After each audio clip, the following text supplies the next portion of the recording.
ദൈവത്തിനു മഹത്വം. നമ്മുടെ പ്രതിദിന ആഹാരം ജൂൺ 12. സ്വതന്ത്രമാക്കുന്ന അനുസരണം. നിനക്ക് ഇഷ്ടം പോലെ തിന്നാം, എന്നാൽ നന്മ തിന്മകളെക്കുറിച്ചുള്ള അറിവിന്റെ വൃക്ഷത്തിൻ ഫലം തിന്നരുത്. തിന്നുന്ന നാളിൽ നീ മരിക്കും.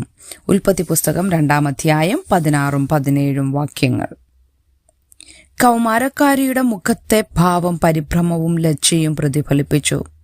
2022 വിന്റർ ഒളിമ്പിക്സിലേക്ക് പോകുമ്പോൾ ഫിഗർ സ്കേറ്റർ എന്ന നിലയിൽ അവളുടെ വിജയം സമാനതകളില്ലാത്തതായിരുന്നു.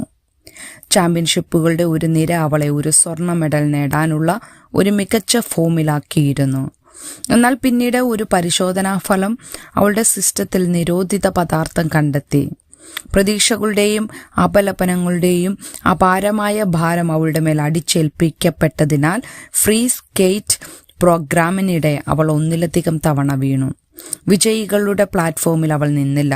മെഡലില്ല. ആരോപണത്തിനു മുമ്പ് അവൾ കലാസ്വാതന്ത്ര്യവും സർഗാത്മകതയും പ്രദർശിപ്പിച്ചിരുന്നു. എന്നാൽ ഇപ്പോൾ ഒരു നിയമലംഘനത്തിന്റെ ആരോപണം അവളെ തകർന്ന സ്വപ്നങ്ങളിൽ തളച്ചിട്ടു. മനുഷ്യരാശിയുടെ ആദ്യ നാളുകൾ മുതൽ നാം നമ്മുടെ സ്വതന്ത്ര ഇച്ഛാശക്തി പ്രയോഗിക്കുമ്പോൾ അനുസരണത്തിന്റെ പ്രാധാന്യം ദൈവം വെളിപ്പെടുത്തിയിട്ടുണ്ട്. അനുസരണക്കേട് ആദാമിനെയും ഹവ്വായെയും നമ്മെ എല്ലാവരെയും വിനാശകരമായ പ്രത്യാഘാതങ്ങളിലേക്ക് നയിക്കുന്നു. പാപം നമ്മുടെ ലോകത്തിലേക്ക് തകർച്ചയും മരണവും കൊണ്ടുവന്നു. അത് അങ്ങനെ ആയിരിക്കേണ്ടിയിരുന്നില്ല.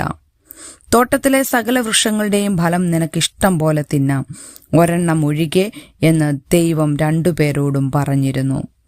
തങ്ങളുടെ കണ്ണുകൾ തുറക്കപ്പെടുമെന്നും, അതായത് അവർ ദൈവത്തെ പോലെ ആകുമെന്നും കരുതി അവർ വിലക്കപ്പെട്ട നന്മ തിന്മകളെക്കുറിച്ചുള്ള അറിവിന്റെ വൃക്ഷഫലം ഭക്ഷിച്ചു. പാപവും അപമാനവും മരണവും പിന്നാലെ വന്നു. നമുക്ക് ആസ്വദിക്കാനുള്ള സ്വാതന്ത്ര്യവും ധാരാളം നല്ല കാര്യങ്ങളും ദൈവം കൃപയോടെ നൽകുന്നു. സ്നേഹത്തിൽ നമ്മുടെ നന്മയ്ക്കായി ദൈവത്തെ അനുസരിക്കാൻ ദൈവം നമ്മെ വിളിക്കുന്നു. അനുസരണം തെരഞ്ഞെടുക്കാനും സന്തോഷം നിറഞ്ഞതും ലജ്ജിക്കേണ്ടതില്ലാത്തതുമായ ജീവിതം കണ്ടെത്താനും ദൈവം നമ്മെ സഹായിക്കട്ടെ.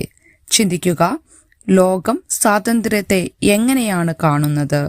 ദൈവത്തെയും ദൈവത്തിന്റെ വഴികളെയും അനുസരിക്കുന്നത് ആത്യന്തികമായി സ്വാതന്ത്ര്യം നൽകുന്നത് എന്തുകൊണ്ട്? ദൈവത്തിനു മഹത്വം.